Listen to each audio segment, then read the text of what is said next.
ఏమండి అందరూ ఎలా ఉన్నారు? బాగున్నారా? ఈరోజు అయితే ఎగ్ కర్రీ చేయమని చెప్పారు కాబట్టి దానికి నేనైతే ప్రిపరేషన్ చేసుకుంటాను అనమాట. ఇదిగోండి రేపు మార్నింగ్ టిఫిన్కి పిండి అయితే ఇప్పుడే రెడీ చేసి పెట్టానండి. ఇది పక్కన పెట్టేస్తాను. ఇదిగోండి ఎగ్ పులుసు కావాల్సిన చింతపండు అయితే రెడీ చేసుకున్నాను నానబెట్టుకుని. వేడి అన్నం అండి. ఇదిగోండి ఉడకబెట్టిన ఎగ్స్ అనమాట. ఇంకా ఇలా పులుసులో వేసేస్తాను. ఎప్పుడైనా మేము తినాలి అనుకున్నప్పుడే వంట చేస్తానండి. ఆకలిస్తుంది అని 10 నిమిషాల ముందే వేడివేడిగా తినడానికి ఇష్టపడతాం అనమాట. మార్నింగ్ చేసి అలా అయితే పెట్టేసాను అనమాట. ఇదిగోండి ఎగ్ కర్రీ అయితే రెడీ అయింది. చూడటానికి ఎంత కమ్మగా ఉందో. ప్లేట్లో అయితే వేటేసి పెట్టకూడదు అంటారు కదా, అందుకే కొద్దిగా కర్రీ వేసి పెడుతున్నాను.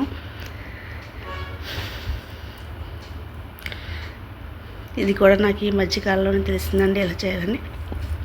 అదివరకు అయితే తెలీదు. ఇదిగోండి ఎమ్మి కర్రీ ప్లేట్లో వేసి సర్వ్ చేసి ఇచ్చానమాట. మా ఇంట్లో గుడ్ పులుసు అంటే చాలా ఇష్టం. చూడండి సరే, నేను చేసింది మీకు టేస్ట్ తెలియదు కానీ చూడటానికైతే లుక్ తెలుస్తుంది కదా ఎలా ఉంది, బాగుందా. థ్యాంక్ యూ అండి. లైక్ చేయండి, సపోర్ట్ చేయండి, సబ్స్క్రైబ్ చేసుకోండి. Thank you.